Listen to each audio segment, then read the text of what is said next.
You think you can just waltz into first class like you own the place?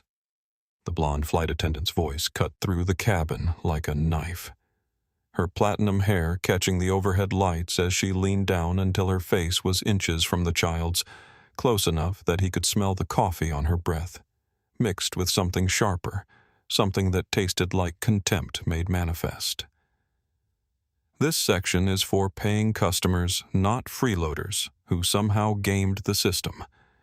The 9-year-old boy in seat 4A didn't flinch, even as other passengers turned to stare, their conversations dying mid-sentence as the confrontation unfolded with the kind of slow-motion horror that makes witnesses freeze rather than intervene.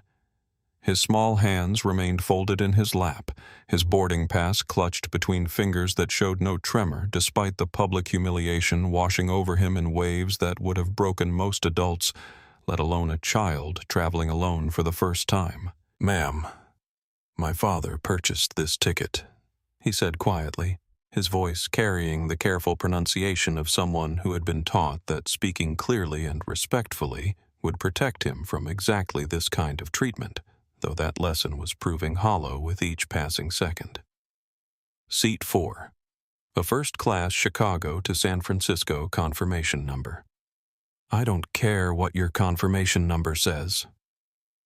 The flight attendant, whose name tag read Jessica Martin in letters that seemed to mock the very concept of hospitality, straightened to her full height and gestured toward the curtain separating first class from economy with the kind of dramatic flourish usually reserved for stage productions. System errors happen all the time, especially with last-minute bookings that raise red flags.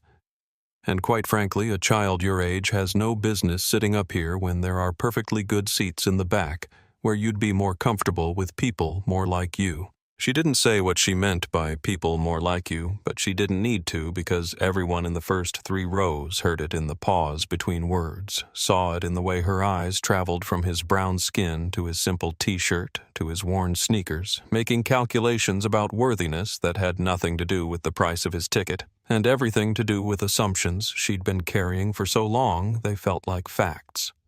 What none of them knew, what Jessica Martin, with her 15 years of seniority and her platinum hair and her absolute certainty about who belonged in her cabin, could not possibly have guessed, was that the quiet boy she was humiliating in front of a plane full of strangers was the son of the man who had founded the airline she worked for, the man whose signature appeared on every policy manual she'd ever ignored.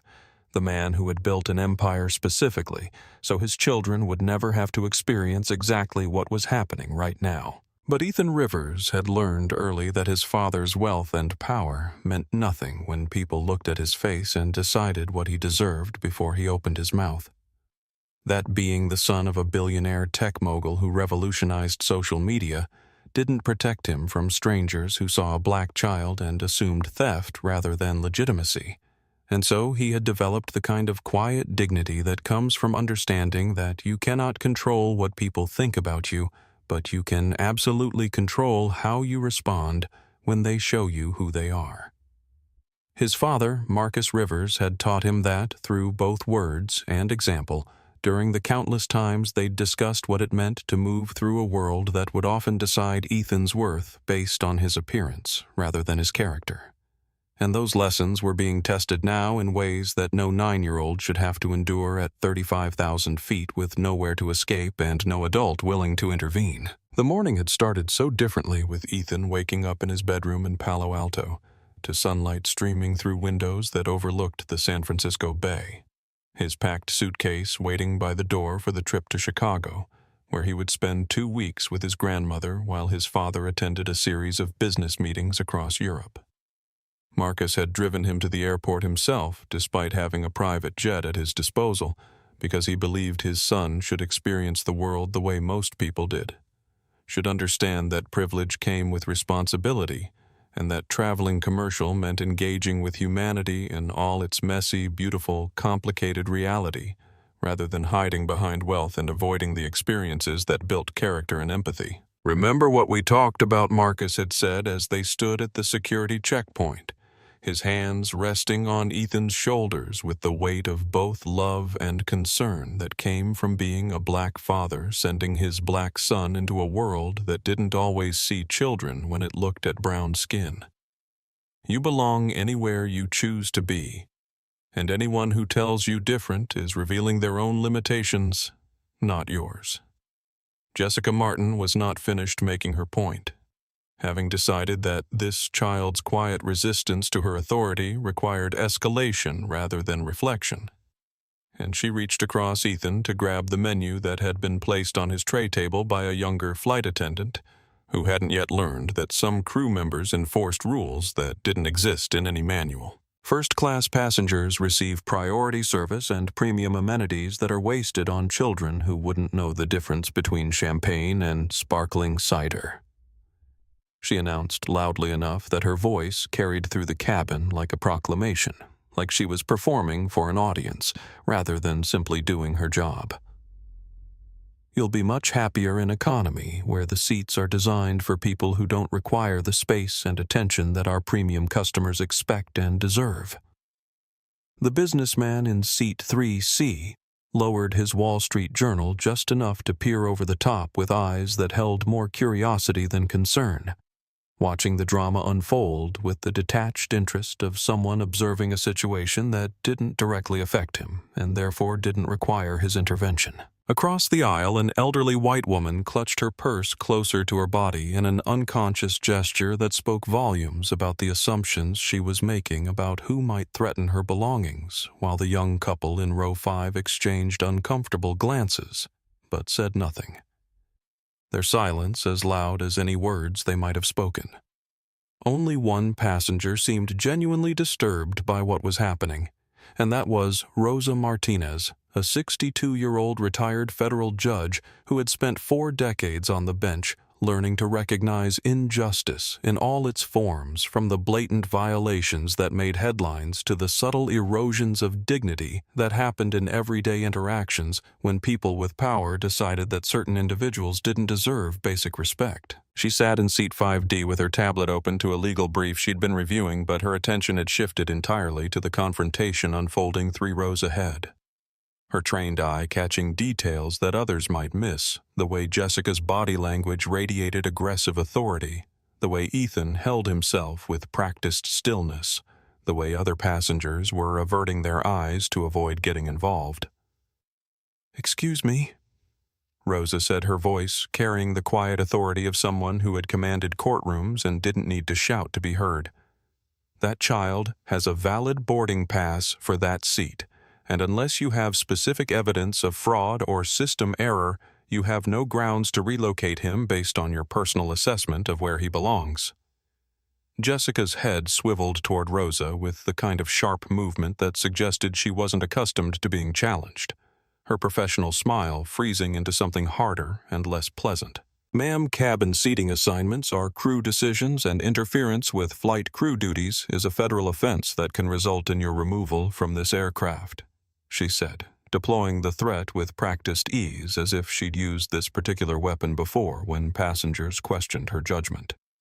"I suggest you focus on your own travel experience and allow me to manage my cabin according to airline policy and my 15 years of experience in premium service. I am a retired federal judge," Rosa replied evenly, her voice never rising but somehow filling more space than Jessica's aggressive volume.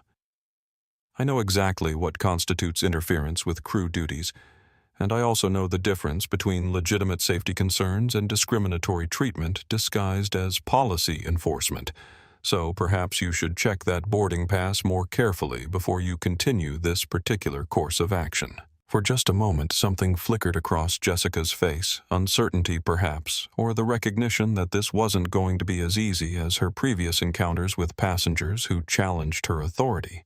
But it vanished quickly beneath a renewed surge of defensive anger.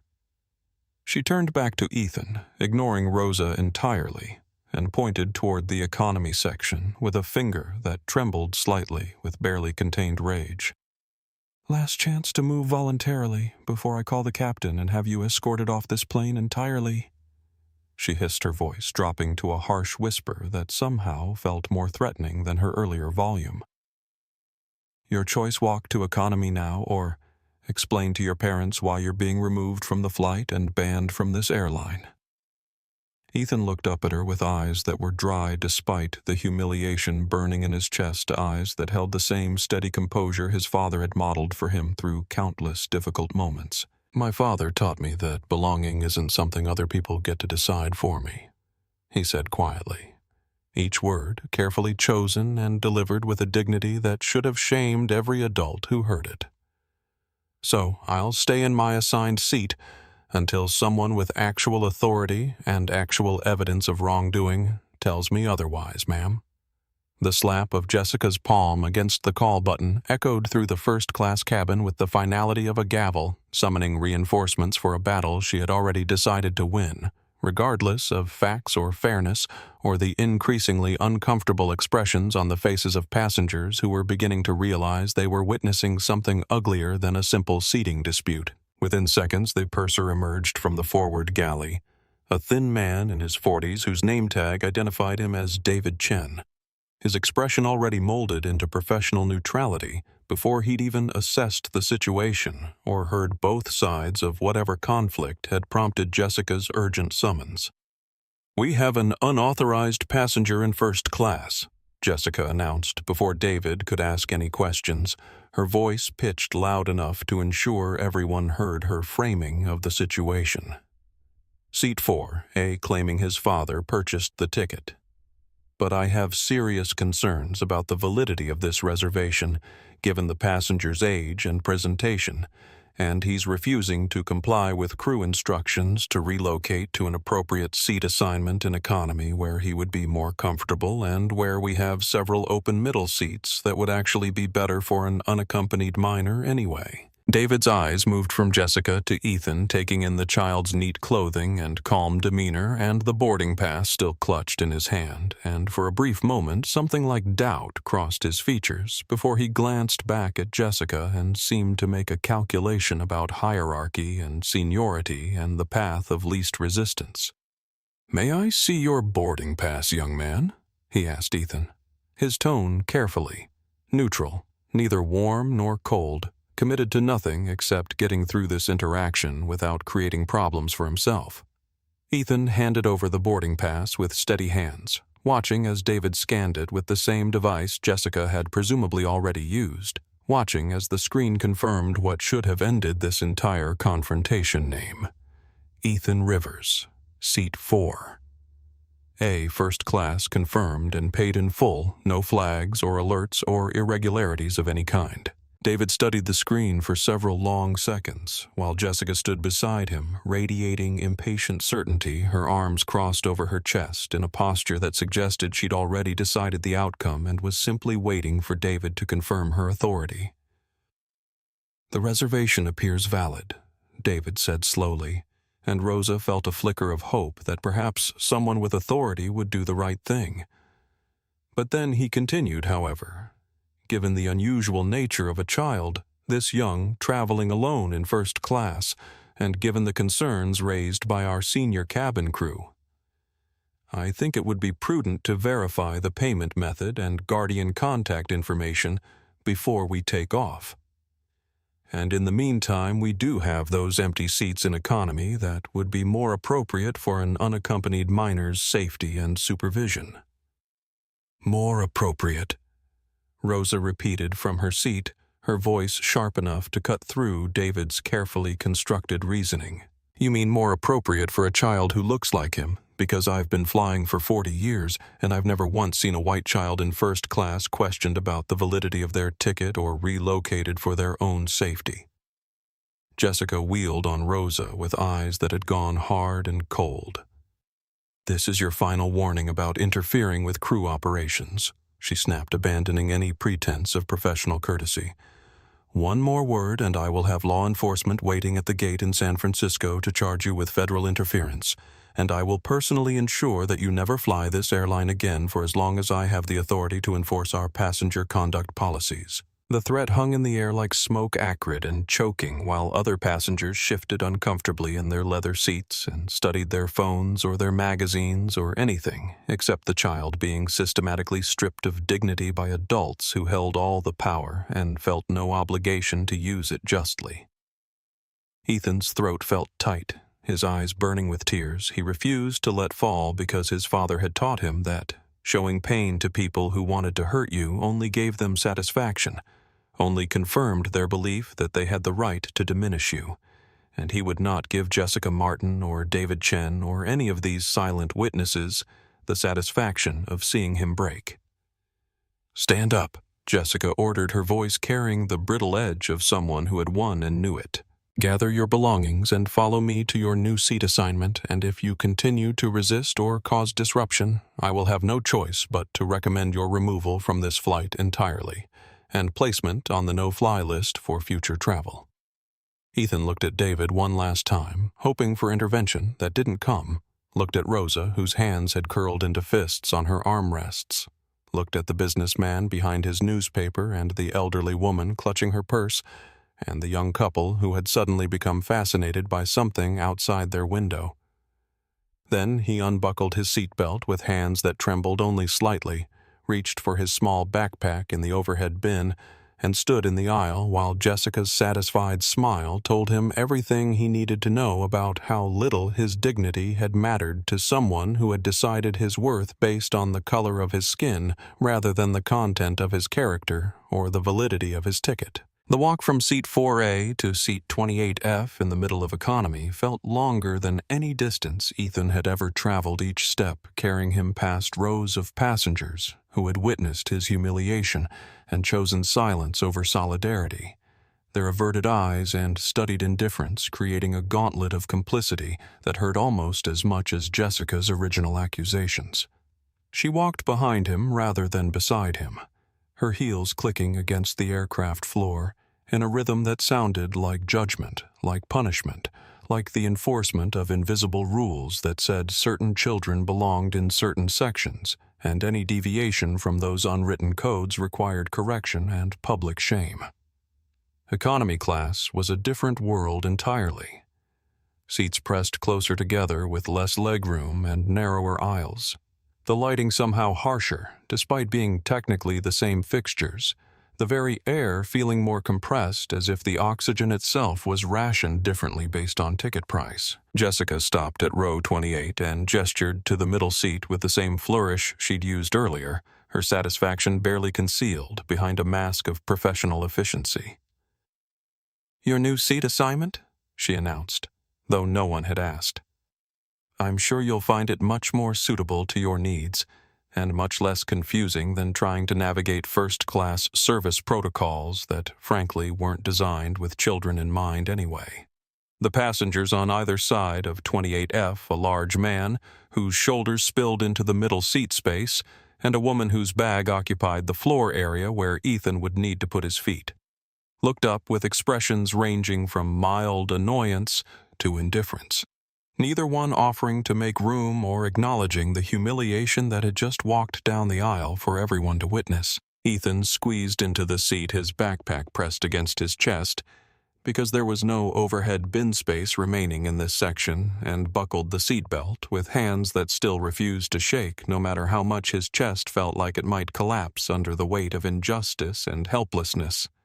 "Much better," Jessica said, her voice carrying a note of finality that suggested she considered this matter resolved and herself vindicated. "A flight attendant will be by with economy service in approximately 30 minutes, and I trust we won't have any further disruptions or attempts to access areas of the aircraft that aren't included in your ticket class." She walked away before Ethan could respond. Not that he had words for what he was feeling. Not anger exactly, though that was certainly part of it, and not sadness alone, though his eyes burned with tears that still refused to fall, but rather a complicated mixture of shame that had been imposed on him through no fault of his own, and fury at the injustice of adults who wielded power without wisdom, and a desperate longing for his father, who would have known exactly how to handle this situation and would have protected him from having to endure it in the first place. He pulled out his phone. hands finally trembling now that Jessica was gone, and opened the messaging app to text his father. But the screen showed no signal at this altitude, the airplane mode icon mocking his need to reach across the miles to someone who could make this right. In Seat 5D, Rosa Martinez had watched the entire procession with her own phone held low in her lap, the camera recording every moment of Jessica's performance and Ethan's dignified walk to the back of the plane. Her jaw clenched with the kind of anger that comes from watching injustice unfold and being temporarily powerless to stop it. She had faced down corrupt prosecutors and incompetent defense attorneys and even her own colleagues when they tried to shortcut justice in the name of expediency. But she had never felt quite this particular flavor of rage at watching a child be systematically dehumanized by someone who should have been ensuring his safety and comfort, rather than punishing him for having the audacity to exist in a space she'd decided he didn't deserve. The businessman in 3C had returned to his Wall Street Journal, his brief moment of interest in the drama apparently satisfied now that normalcy had been restored and the uncomfortable situation had been resolved through the reassertion of what he probably thought of as proper order. The elderly woman had released her death grip on her purse, settling back into her seat with visible relief now that the perceived threat had been relocated to a safe distance, while the young couple in row 5 were already scrolling through their phones as if nothing significant had happened at all, as if they hadn't just watched a child be publicly humiliated and chosen comfort over conscience. What none of them knew, what they couldn't possibly have guessed as the plane began its taxi toward the runway, and the captain's voice came over the intercom with the standard pre-flight announcements about weather and flight time and cruising altitude, was that Ethan Rivers' father had been tracking his son's flight through the airline's internal monitoring system, that he had received an automated alert the moment Ethan's seat assignment was changed without authorization, and that Marcus Rivers was already making phone calls that would ensure this particular flight became something very different from routine. Marcus Rivers stood in his corner office on the 38th floor of the Rivers Tech headquarters building, floor-to-ceiling windows offering a panoramic view of San Francisco Bay that he wasn't seeing because all his attention was focused on his phone screen and the notification that had just shattered what was supposed to be a routine morning of meetings and strategic planning sessions. The alert from Skylink Airlines' passenger monitoring system was clinical in its language. Seat reassignment: Rivers, Ethan, age 9, unaccompanied, minor. Original, 4. A, first class, reassigned 28F. Economy authorization. Crew, override reason. Passenger accommodation. But Marcus had spent enough years navigating corporate euphemisms to know that passenger accommodation was code for something that required his immediate attention.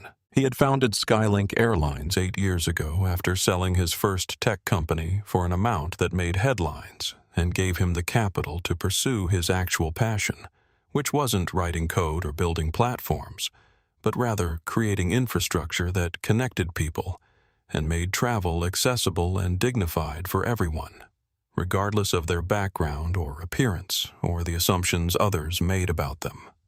The airline industry had been ripe for disruption, dominated by legacy carriers that treated passengers like cargo and employees like interchangeable parts, and Marcus had built Skylink on a foundation of respect and equity, and the radical notion that everyone deserved to be treated like a human being, rather than a seat number or a revenue calculation. Get me everything he said into his phone, his voice carrying the calm precision that people who worked for him had learned meant absolute urgency beneath a controlled surface. Full flight, manifest crew, roster, passenger complaint. History for everyone on duty, and I want the cabin camera footage from the moment my son boarded until the moment his seat was changed, and I want it in the next 10 minutes, not 11.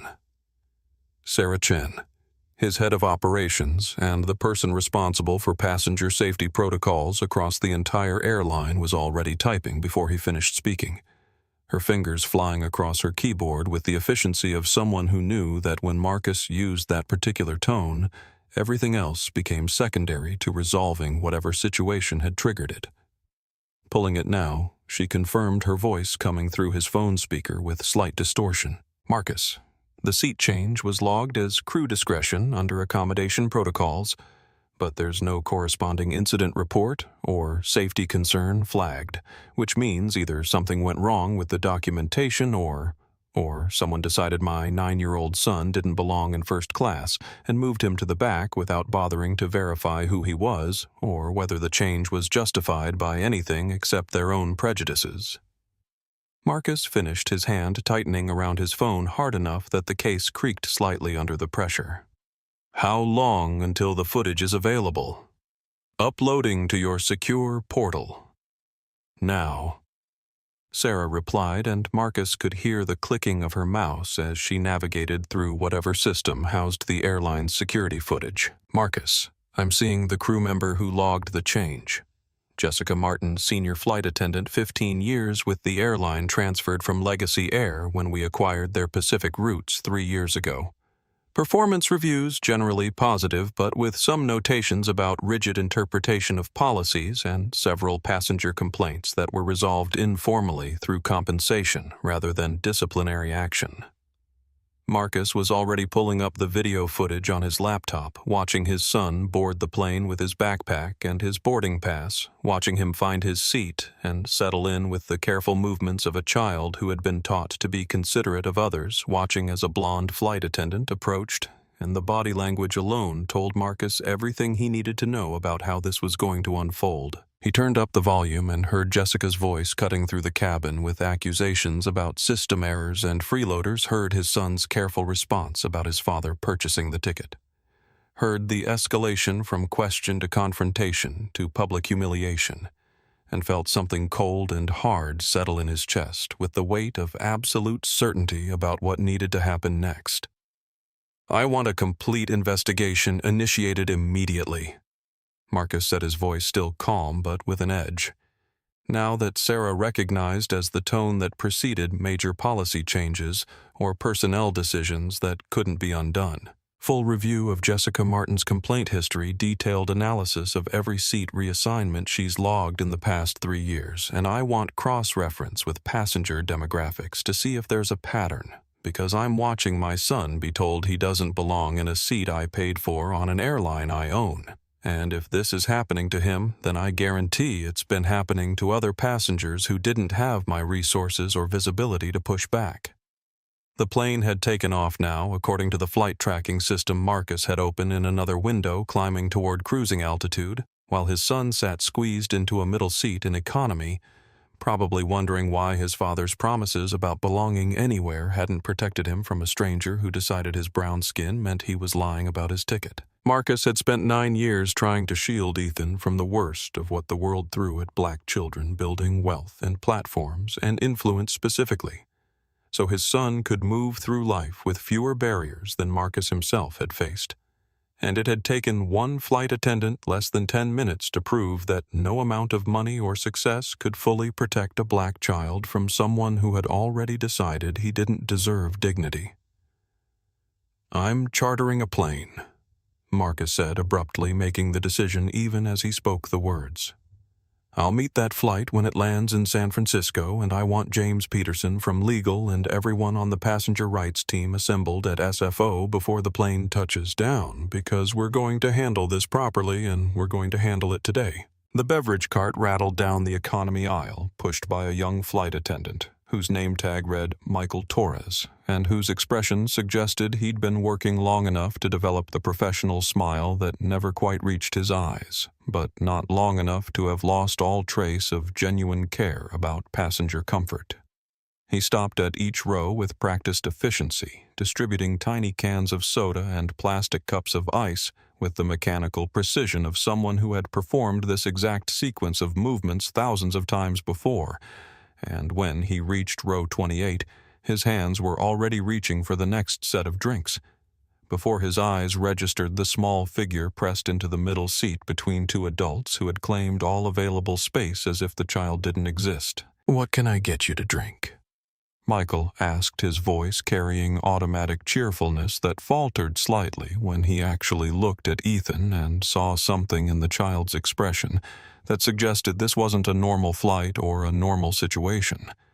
Though he couldn't have articulated what exactly seemed wrong, except that 9-year-olds sitting alone in middle seats in economy usually had different energy than the quiet sadness radiating from this particular passenger.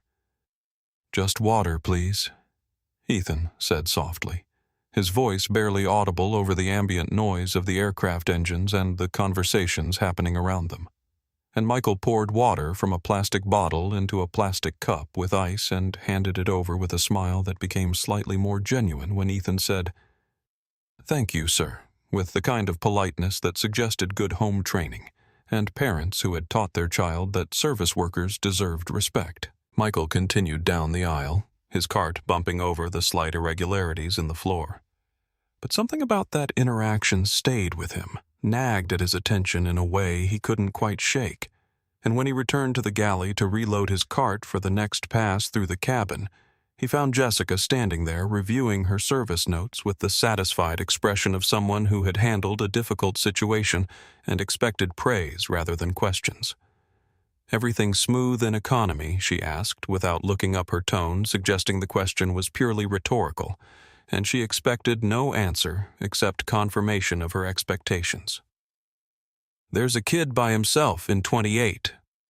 F," Michael said carefully, measuring his words because he'd only been working for Skylink for 8 months, and Jessica had 15 years of seniority and a reputation for crushing crew members who questioned her decisions. "Seems pretty young to be sitting alone, and I thought I saw him board into first class earlier, so I was wondering if there was some kind of seat change or family situation I should be aware of for safety monitoring purposes." Jessica's head came up sharply, her eyes narrowing as she assessed whether Michael was genuinely asking for information or subtly criticizing her handling of the situation, and apparently she decided it was the latter because her voice went cold and clipped when she responded. That passenger was relocated due to ticketing irregularities and age-appropriate seating concerns. She said each word precise and final, leaving no room for follow-up questions. "I handled it personally, according to proper protocols, and there's no family situation except a child who needs to learn that first class is for passengers who have legitimately paid for premium service rather than gaming the system through fraudulent bookings or sympathy plays." Michael nodded slowly, not because he agreed, but because he recognized the tone that meant the conversation was over and pushing further would only create problems for himself without helping the kid in 28F, and he wondered how someone could look at a child sitting quietly in an assigned seat and immediately jump to assumptions about fraud and gaming. The system wondered what it was about that particular child that had triggered Jessica's certainty about illegitimacy, when he'd watched her serve plenty of other young passengers in first class without questioning their right to be there. Up in first class, Rosa Martinez had not stopped thinking about Ethan Rivers since watching him walk down that aisle with his small backpack and his carefully controlled expression, had not stopped feeling the burn of anger at her own temporary powerlessness to intervene more forcefully without getting herself removed from the flight and losing any ability to document or address what had happened. She had pulled out her tablet and drafted an email to Skylink's customer service department, detailing everything she'd witnessed with the precise language of someone who had spent decades writing legal opinions and knew exactly how to construct an argument that couldn't be dismissed or ignored. But she was also realistic enough to know that customer service complaints often disappeared into bureaucratic black holes where they died from neglect rather than malice. The elderly woman who had clutched her purse earlier had settled into watching a movie on her personal device, apparently having forgotten entirely about the disruption to her flight experience now that the source of her discomfort had been relocated to where she didn't have to see him. The businessman had fallen asleep behind his Wall Street Journal, his mouth slightly open and a thin line of drool beginning to form at the corner of his lips, while the young couple was engaged in an animated discussion about their vacation plans in San Francisco that involved restaurants and museums and all the careful planning that came from having the privilege to think about leisure rather than survival. Jessica moved through the first-class cabin with her service cart offering premium snacks and drinks with the warm smile she reserved for passengers she deemed worthy of her attention.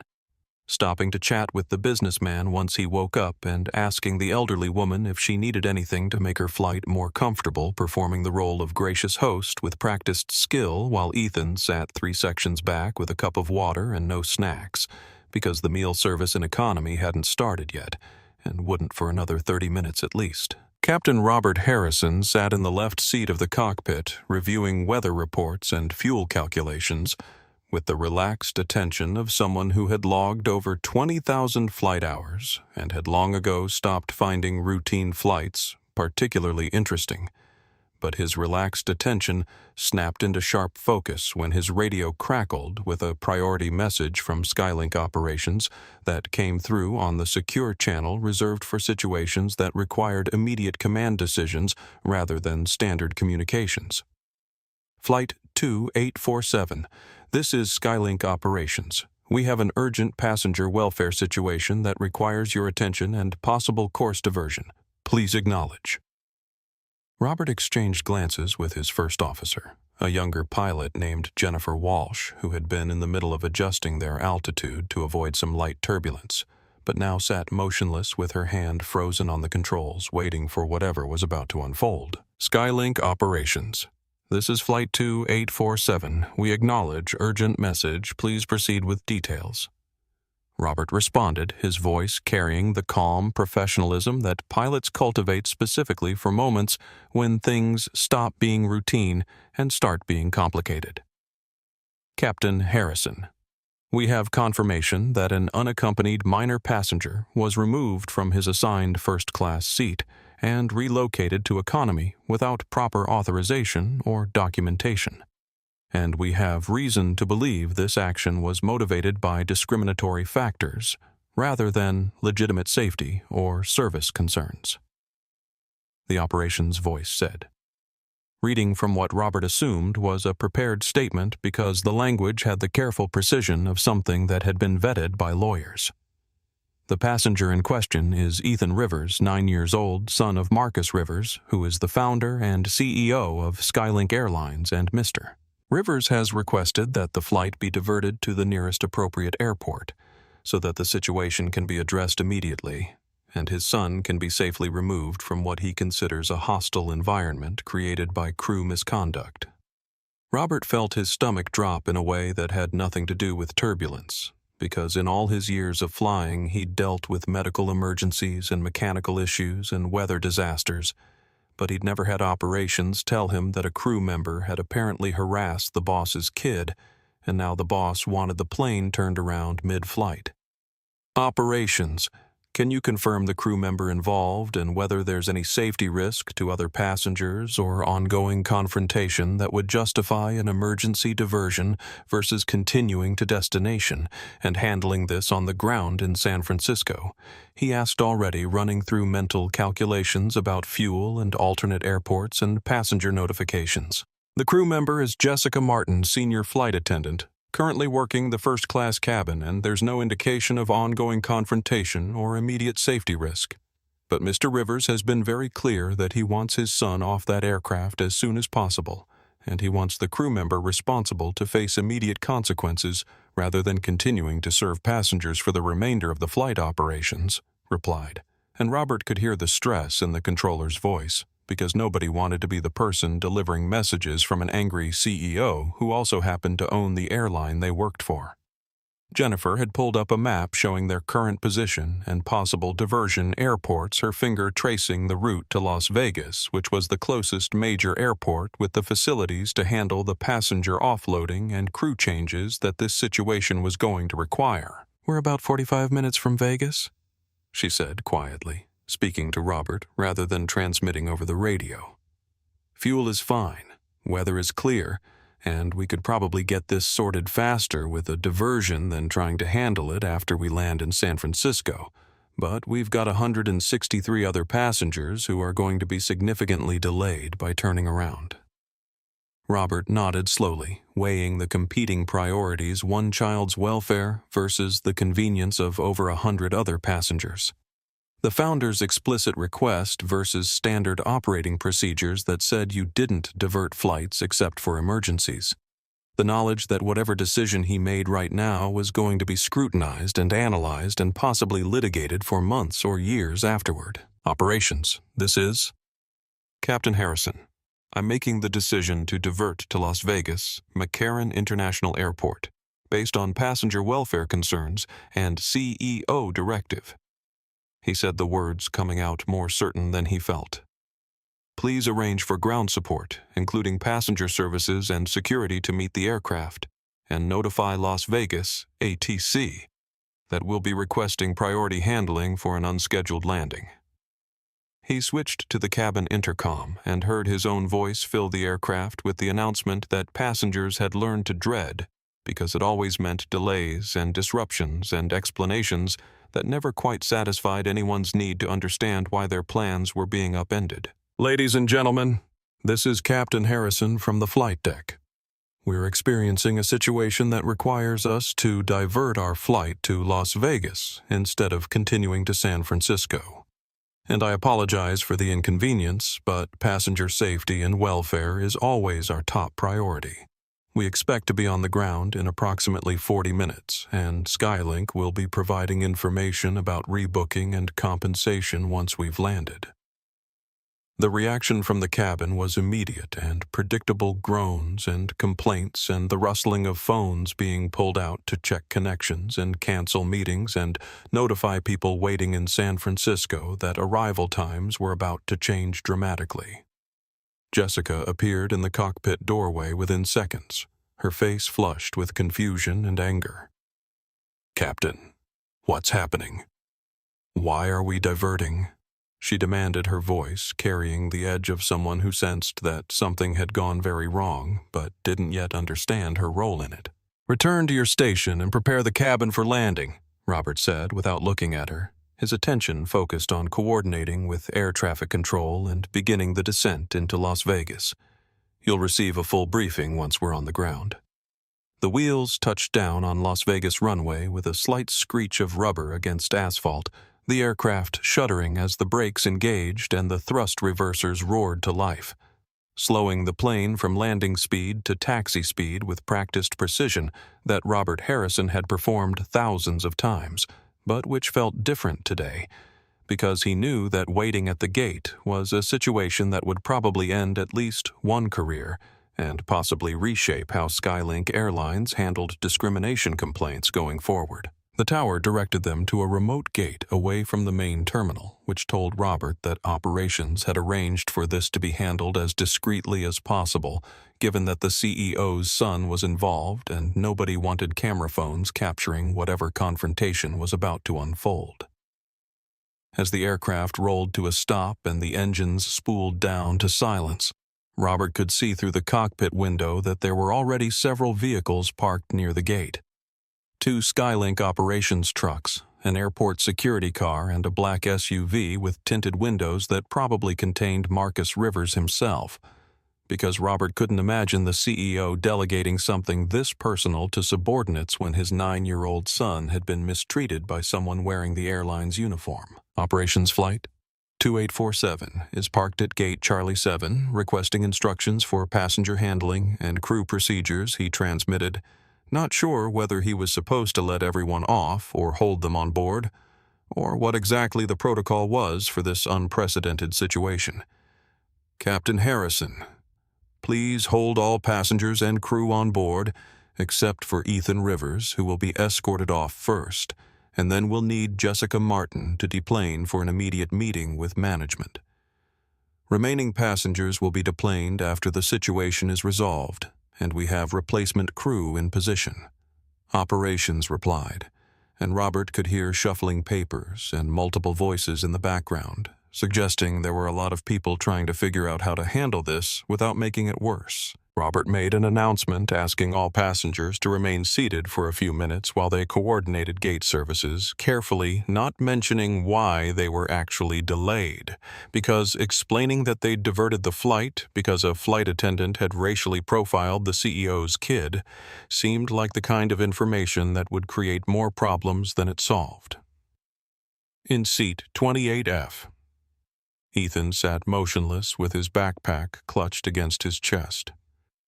confused about why they'd landed in Las Vegas instead of continuing to San Francisco, but also feeling a small flutter of hope in his stomach, because diverted flights meant something important had happened. And maybe, just maybe, someone had noticed what Jessica had done to him and decided it mattered. The aircraft door opened with a mechanical hiss, and a Skylink operations manager appeared in the first-class section looking stressed and uncomfortable as he scanned the cabin for seat numbers. Ethan Rivers.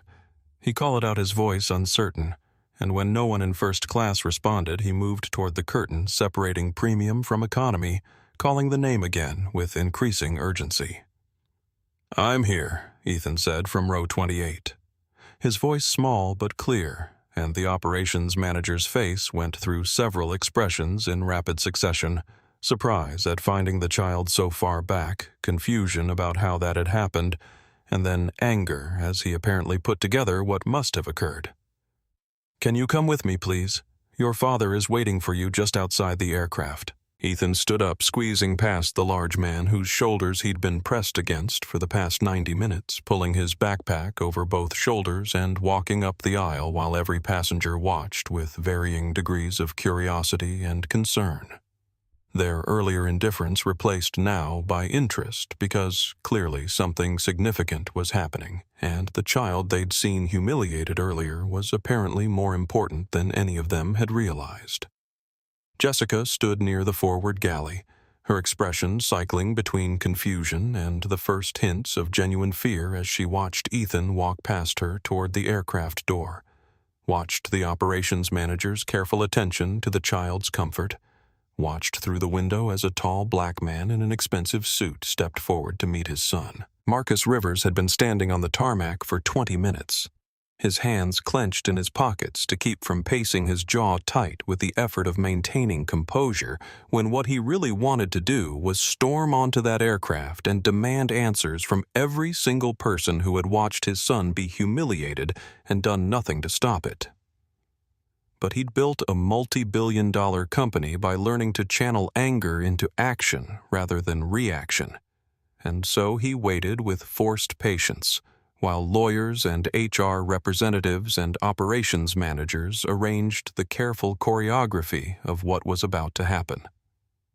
The moment Ethan appeared in the aircraft doorway, all of Marcus's careful composure cracked just slightly enough that anyone watching could see the relief and fury and love that flashed across his face before he locked it down again. Ethan descended the stairs quickly, his small feet taking them 2 at a time, and then he was in his father's arms, being held tight enough that breathing became secondary to the simple comfort of being safe and protected and believed. "I'm sorry, Dad," Ethan whispered into Marcus's shoulder. "I tried to tell her the ticket was real, but she wouldn't listen, and she said I didn't belong there and everyone just watched, and nobody helped except one lady who tried, but Jessica threatened her too, and I didn't know what to do." "You did everything right," Marcus said quietly, his hand cupping the back of his son's head. "Everything that happened was wrong, but none of it was your fault, and we're going to make sure it doesn't happen to anyone else." Jessica Martin stood in the aircraft galley watching through the window as Marcus Rivers held his son on the tarmac below her mind, racing to piece together fragments of information that were beginning to form a picture she desperately didn't want to see. The child she'd removed from first class was apparently important enough to divert an entire flight, which meant his father was important enough to make airlines change course mid-journey, which meant the man in the expensive suit holding the boy was someone with serious power, and she had just made a catastrophic mistake by assuming the child didn't deserve to sit in a seat his father had purchased. Her hands had gone cold despite the warm air circulating through the cabin, and her mouth felt dry as she mentally reviewed every word she'd said to Ethan Rivers, every assumption she'd made about his worthiness and legitimacy, every moment when she could have checked more carefully or asked more questions or simply treated him with basic human decency instead of contempt. The operations manager who had escorted Ethan off the plane reappeared in the doorway, his expression carefully neutral, but his body language radiating tension as he made eye contact with Jessica and gestured for her to come forward. "Miss Martin, I need you to deplane now for an urgent meeting with executive management, he said, his voice carrying the formal tone that people use when they're delivering bad news. They can't soften. And Jessica felt her stomach drop, because urgent meetings with executive management never ended well, and the fact that they were happening on the tarmac in Las Vegas instead of through normal channels meant this situation had escalated far beyond anything her seniority or service record could protect her from. She walked down the aircraft stairs on legs that felt disconnected from her body, each step carrying her closer to the small group assembled near the SUV, where Marcus Rivers stood with his arm around his son, and as she got closer, she could see that there were other people there too. A woman in a business suit who looked like legal counsel, 2 men with Skylink operations badges, and an airport security officer whose presence suggested this wasn't just a conversation, but potentially something that involved official violations and documented consequences. Marcus watched her approach with eyes that held no anger, because anger would have been too simple, too clean. Instead, his expression carried the cold weight of someone who had been forced to watch his child suffer, and was now calculating exactly how to ensure it never happened again. "Ms. Martin," the woman in the business suit said, stepping forward with a tablet in her hands. "I'm Sarah Chen, head of operations for Skylink Airlines, and I need to inform you that you're being placed on immediate suspension pending a full investigation into your handling of passenger Ethan Rivers on Flight 2847. Specifically, your decision to remove him from his assigned first-class seat and relocate him to economy without proper authorization or documented safety justification." Jessica's mouth opened to defend herself, to explain that she'd been following her instincts about fraudulent bookings and inappropriate seating, to point out that she had 15 years of experience and had never been formally disciplined. But Sarah continued speaking with the relentless precision of someone who had prepared these statements carefully and wasn't interested in interruptions. "Our preliminary review of the cabin camera footage shows that you removed a valid ticketed passenger from his confirmed seat assignment based on what appears to be discriminatory assumptions about his age and appearance, rather than any legitimate policy violation that you made statements to multiple passengers suggesting the child had gained access to first class through fraudulent means, when in fact his ticket was purchased and confirmed weeks in advance, and that you threatened both the passenger and another customer who attempted to intervene on his behalf." "I didn't know he was—" Jessica started, but Marcus cut her off with a voice that was quiet, but somehow filled all the space around them. "You didn't know he was my son," Marcus said, and it wasn't a question. "That's exactly the problem, Ms. Martin. Because if you had known who his father was, you would have treated him differently, which means your decisions about who deserves dignity and respect are based on their connections and status rather than their humanity. And that tells me everything I need to know about how you've been treating passengers who don't have powerful parents to advocate for them." Jessica felt tears starting to form in her eyes, whether from shame or fear, or the overwhelming realization that her career was ending on a tarmac in Las Vegas. But crying wouldn't help her now, because the evidence was clear, and the victim was standing right there. And the CEO, whose airline she'd worked for, was looking at her like she represented everything wrong with an industry that still let prejudice masquerade as professional judgment. "I made a mistake." She whispered the words inadequate, but the only ones she could find. "I should have checked more carefully, should have listened to him, should have treated him better regardless of who his father was." "Yes, you should have." Marcus agreed, his arm tightening around Ethan's shoulders. "And the fact that you didn't. The fact that your first instinct was to assume a 9-year-old black child was lying or stealing rather than legitimately sitting in a seat he had every right to occupy. That tells me we have much bigger problems than one flight attendant making one mistake. Because I guarantee you've done this before to passengers who didn't have my resources or visibility. And I guarantee other crew members have done similar things because they learned from watching you that certain passengers can be treated as less deserving without facing real consequences."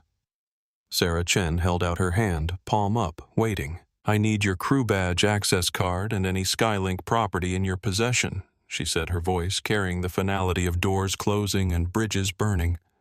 "You'll receive formal notification of the investigation timeline and your rights within 24 hours, but effective immediately, you are relieved of all duties and barred from accessing any Skylink facilities or aircraft, and I should inform you that the company will be cooperating fully with any civil rights complaints or legal actions that result from this incident." Jessica unclipped her badge with shaking hands, the plastic rectangle that had represented her authority and identity for 15 years, suddenly feeling like evidence of her own failures, and handed it to Sarah along with the access card she'd used that morning to enter the crew area and the small Skylink wings pin she wore on her uniform lapel. Standing there in her wrinkled uniform on a Las Vegas tarmac with her career in ruins and a 9-year-old boy watching her face. The consequences of treating him as less than human. Jessica Martin finally understood that the problem had never been system errors, or protocol confusion, or passenger fraud. The problem had always been her own prejudices dressed up as professional judgment, and now everyone could see it. The investigation that followed Jessica Martin's suspension moved with the speed and thoroughness that only happens when a company founder makes something a personal priority and allocates unlimited resources to ensure no stone remains unturned, and what they found in Jessica's 15-year employment record painted a picture that was both damning and depressingly predictable for anyone who understood how discrimination works when it's allowed to hide behind professionalism and seniority. Sarah Chen's team pulled every passenger complaint that had ever been filed against Jessica, cross-referenced them with demographic data from the passengers involved, analyzed her seat reassignment patterns over the past 5 years, and reviewed hundreds of hours of cabin camera footage that showed how differently she treated passengers based on nothing more than their appearance and her assumptions about who belonged in premium cabins. The data was devastating in its clarity. Of the 47 passenger complaints filed against Jessica Martin over 15 years, 39 came from passengers of color, a statistical impossibility if her treatment of customers was truly unbiased, given that passengers of color represented only about 30% of Skylink's first-class customers on the routes she typically worked. The complaints followed familiar patterns. Black passengers denied meals or drinks that white passengers received automatically. Latino families told their children were being too loud, when white children playing similar games were ignored. Asian passengers having their English proficiency questioned, or being asked repeatedly if they understood instructions that had been perfectly clear, and in every case the complaints had been resolved through vouchers or refunds or apologies that never quite acknowledged the underlying discrimination, because that would have required someone to actually investigate whether Jessica's behavior represented a pattern rather than isolated misunderstandings. Marcus sat in his office reviewing these files with an anger that had crystallized into something colder and more focused than rage, because what he was seeing wasn't just one flight attendant's prejudices, but evidence of an organization that had allowed those prejudices to flourish through years of conflict, avoidance, and superficial resolution. Every voucher issued and apology sent, representing a decision to make the problem go away for that individual passenger, without addressing the reality that Jessica would continue treating other passengers the same way until someone finally forced real accountability. How many complaints were escalated beyond the customer service level, he asked Sarah, who sat across from his desk with her own laptop open to the detailed analysis her team had compiled. None. Sarah replied, her voice tight with frustration that mirrored his own. Every single complaint was handled through the standard customer service protocols, which meant offering compensation to make the passenger happy and marking the issue as resolved without any formal investigation or discipline for the crew member. And when I dug into the reasoning behind that pattern, I found that customer service representatives were explicitly trained to resolve complaints quickly and inexpensively, which meant vouchers were preferred over investigations because investigations took time and created documentation that could be used in lawsuits and generally made more problems than they solved from a business efficiency perspective. Marcus felt something shift in his chest, a recognition that the problem wasn't just Jessica Martin or even the broader issues of racial bias in service industries, but rather the entire structure of how his airline had been designed to handle passenger grievances, prioritizing speed and cost-effectiveness over justice and accountability, because someone had made a calculation that keeping crew members happy and avoiding conflict was more important than ensuring every passenger received equal treatment. "That changes today," he said quietly, opening a new document on his computer and beginning to type with the focused intensity of someone who had spent years building companies and knew exactly how to dismantle broken systems and replace them with better ones. "Every passenger complaint that involves discrimination claims gets escalated to a dedicated civil rights team with authority to launch full investigations. Every crew member gets annual bias training with their employment contingent on completion and demonstrated competence. And we create an independent passenger advocate position that reports directly to me, rather than filtering through operations or customer service, so there's no institutional pressure to minimize complaints or protect problem employees." Sarah nodded, making notes on her own tablet. "We should also consider reaching out to the passengers who filed previous complaints against Jessica and offering them the opportunity to participate in the investigation or pursue their own complaints, now that we have documentation of the pattern she suggested."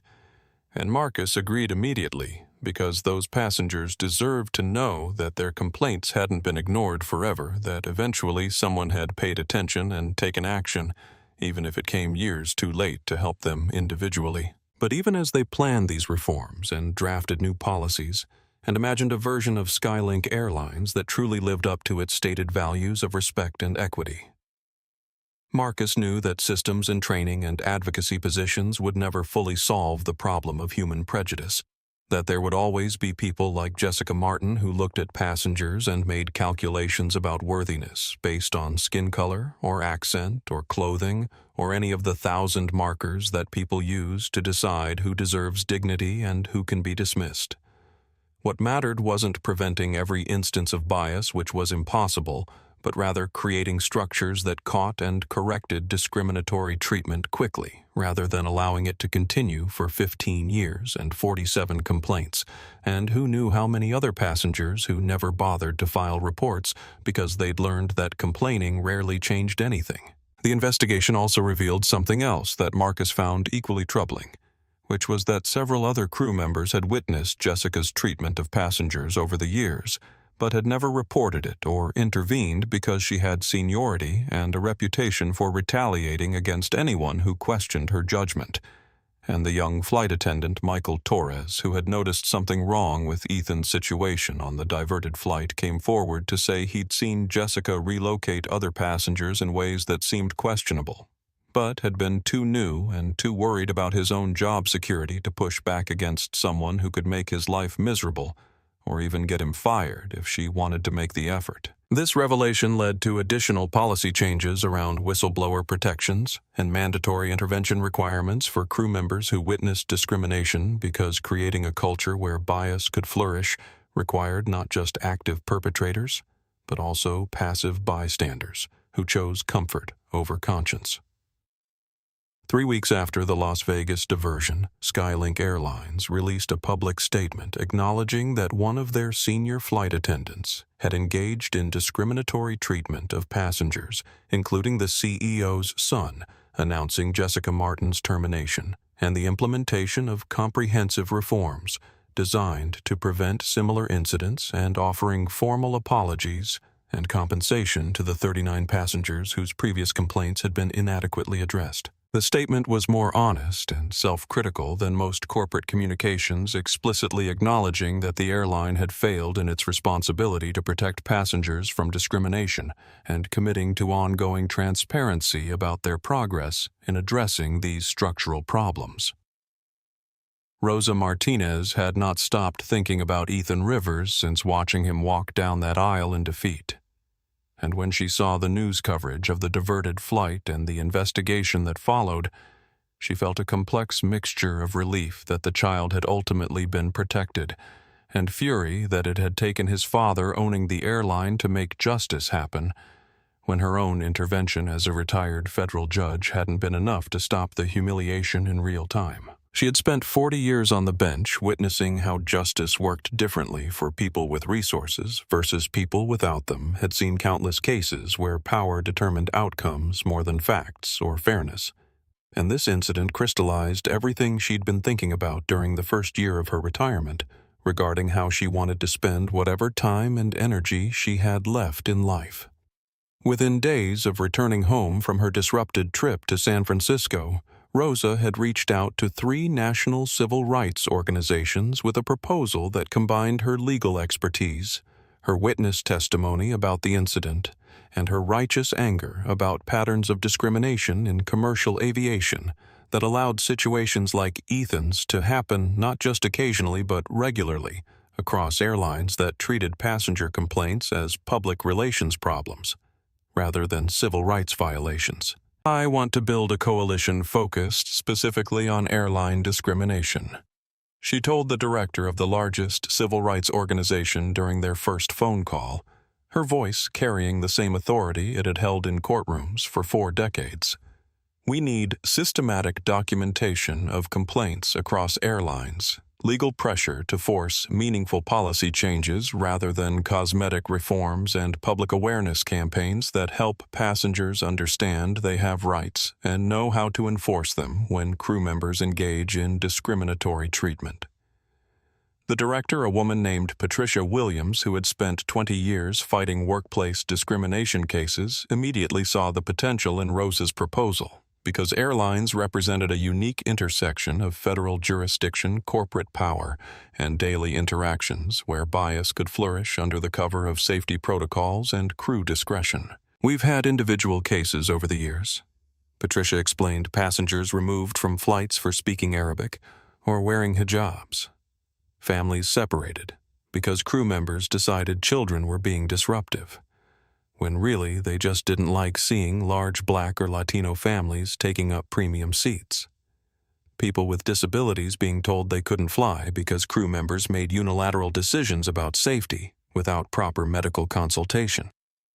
But we've never had the resources or coordination to address this across the industry, rather than just fighting isolated battles that airlines settle quietly to avoid precedent. Rosa and Patricia spent 3 months building what they called the Airline Passenger Rights Project, recruiting volunteer lawyers from firms that wanted to contribute pro bono hours to civil rights work, developing intake systems for passengers to report discrimination experiences, creating educational materials that explained the legal protections that existed under civil rights law and aviation, consumer protection regulations, and most importantly, establishing relationships with sympathetic members of Congress who could apply pressure for regulatory changes that would make airlines take discrimination complaints seriously.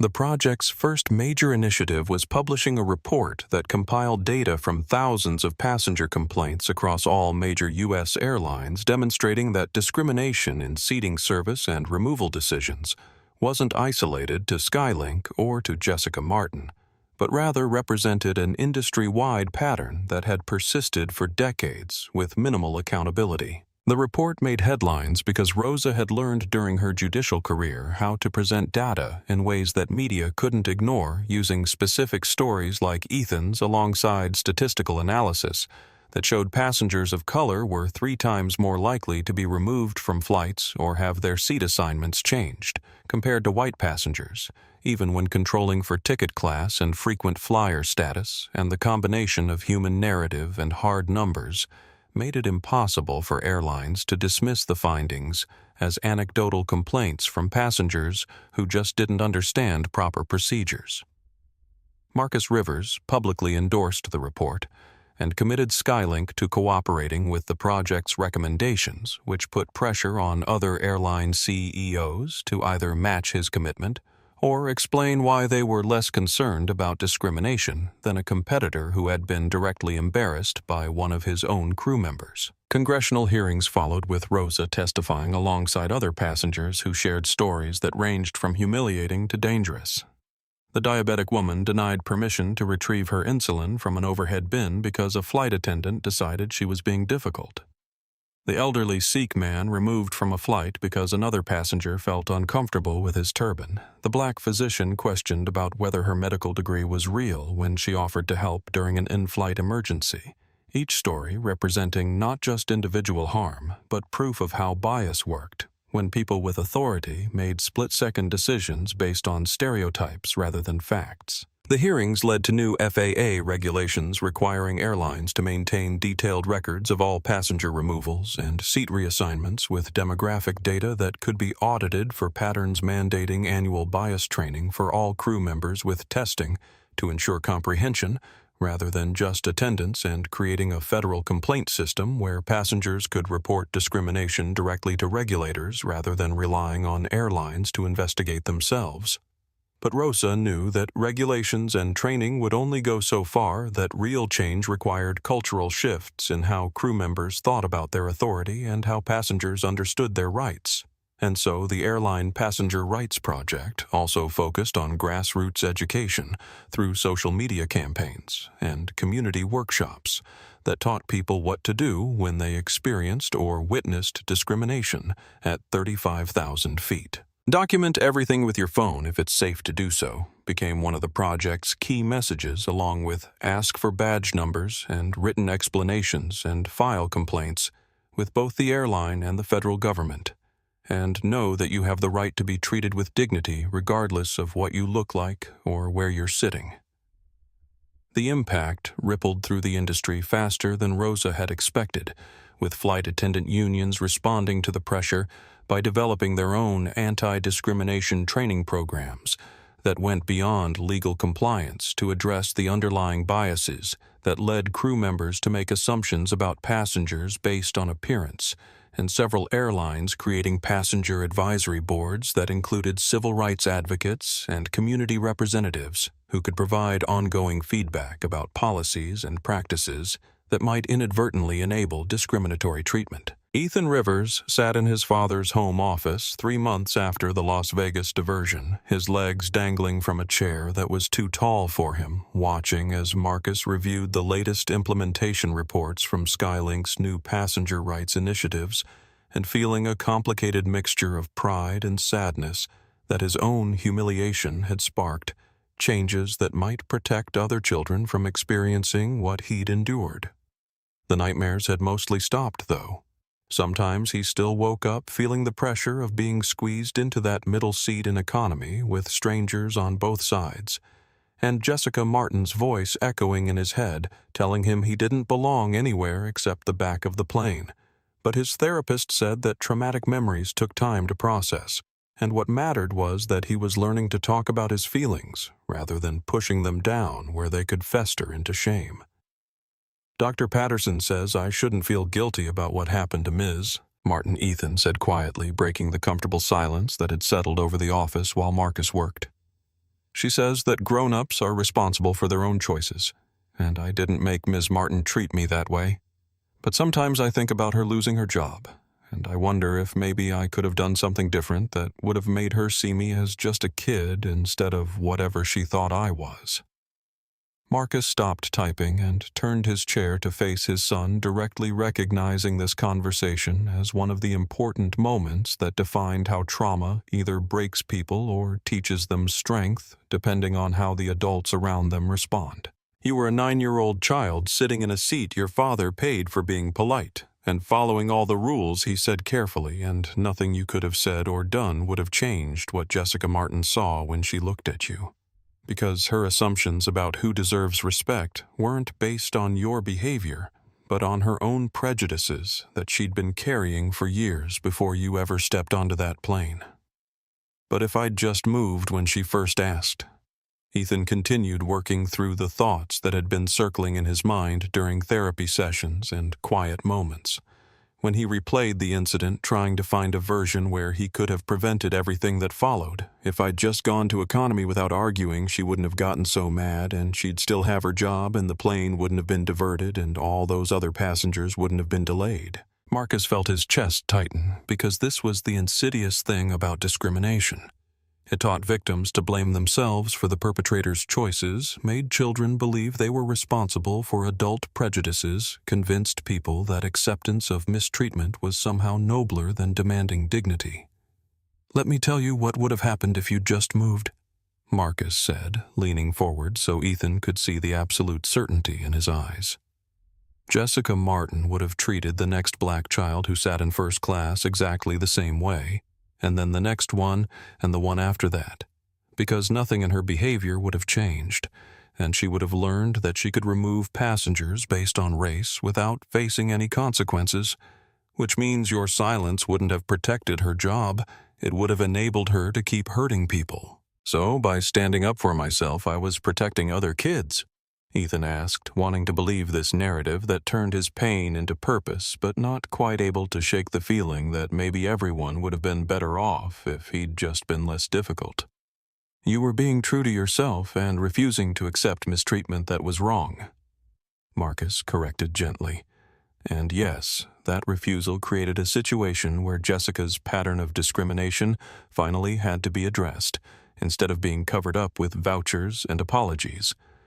But the primary reason you should feel good about how you handled yourself is that you maintained your dignity and your sense of self-worth even when a powerful adult was telling you that you weren't good enough for the seat you were sitting in. They sat together in silence for a moment, father and son processing the complicated reality that justice often comes at a cost and healing isn't linear, and sometimes doing the right thing feels terrible in the moment, even though history proves it was necessary. Ethan had started a journal at Dr. Patterson's suggestion, writing down his feelings about the incident and the aftermath, and one of his recent entries had said, "I wish I could tell Ms. Martin that I forgive her, but I don't think I do yet." And Dr. Patterson says that's okay, because forgiveness isn't something you owe people who hurt you, just to make them feel better about what they did. "I got an email from a mother in Atlanta," Marcus said, changing the subject slightly but staying in the same emotional territory. "She said her 13-year-old daughter was on a flight last week when a flight attendant tried to move her from first class to economy, but this time the daughter knew to ask for written documentation of the safety concern that required the move, and when the flight attendant couldn't provide any legitimate reason, the captain intervened and let the girl stay in her assigned seat, and the mother said she'd learned about passenger rights from the airline passenger rights project that Ms. Martinez started after your flight." Ethan's face brightened slightly, a small smile breaking through the serious expression he'd been wearing. "So something good came from it," he said, and it was both a question and a statement, a child trying to make sense of suffering by finding meaning in outcomes. "Something good is coming from it," Marcus agreed, "but that doesn't make what you went through okay, and you don't have to be grateful for trauma just because other people learned from it."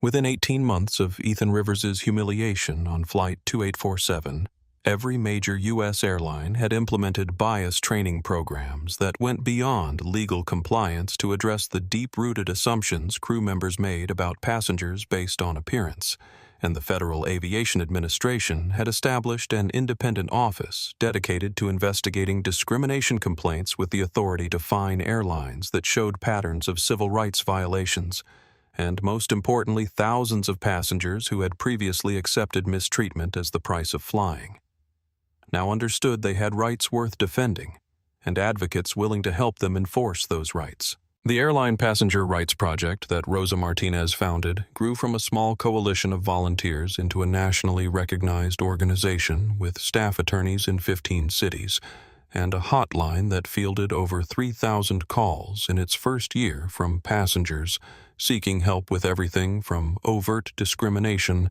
to subtle patterns of differential treatment that had previously been dismissed as unfortunate misunderstandings rather than acknowledged as civil rights violations requiring accountability and change. Jessica Martin never worked in aviation again, her termination and the detailed investigation findings becoming part of her permanent employment record that made her unemployable in any customer-facing role where bias could cause harm.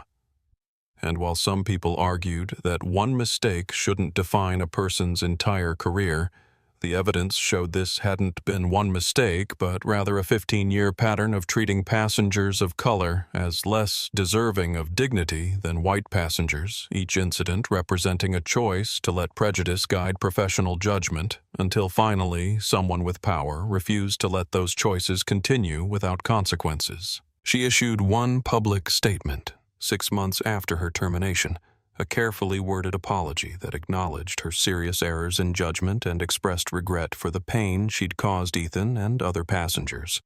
Though notably, the statement never used the word racism or admitted that her treatment of passengers had been motivated by racial bias, rather than what she still characterized as legitimate concerns about policy compliance and cabin management. Ethan returned to school in Palo Alto, carrying a kind of quiet strength that his teachers noticed but couldn't quite name, the resilience that comes from surviving public humiliation and watching adults you trusted fail to protect you, and then ultimately seeing justice happen, even though it came too late to prevent the trauma. And he started a student organization called Dignity Matters that taught younger kids about their rights and helped them practice advocating for themselves when adults treated them unfairly, because he understood from personal experience that children needed tools and language and confidence to push back against authority figures who assumed compliance based on age or appearance or any other factor that had nothing to do with actual wrongdoing. His father watched him grow through this experience with the complicated emotions of a parent who would have given anything to spare his child that pain, but recognized that the person Ethan was becoming, thoughtful, empathetic, committed to justice, had been shaped in part by facing injustice and choosing to transform it into something meaningful, rather than letting it define him as a victim. If this story moved you, please like and subscribe to our channel, because Ethan's experience wasn't unique or even unusual. It happens every day on flights across the country when crew members make split-second decisions about who deserves respect, based on calculations that have nothing to do with tickets or policies and everything to do with prejudices we like to pretend don't exist anymore. And the only thing that makes some of these stories end differently is whether anyone with power decides to look closely enough to see the pattern, instead of dismissing each incident as an isolated misunderstanding that can be resolved with a voucher and an apology that costs nothing and changes nothing. Share this with someone who needs to remember that silence in the face of injustice isn't neutrality. It's choosing the side of whoever has more power. And sometimes the most important thing we can do is refuse to look away when a child is being told they don't belong in a seat they paid for, because belonging isn't something that should ever depend on how much money your father has or who he knows or whether he owns the airline.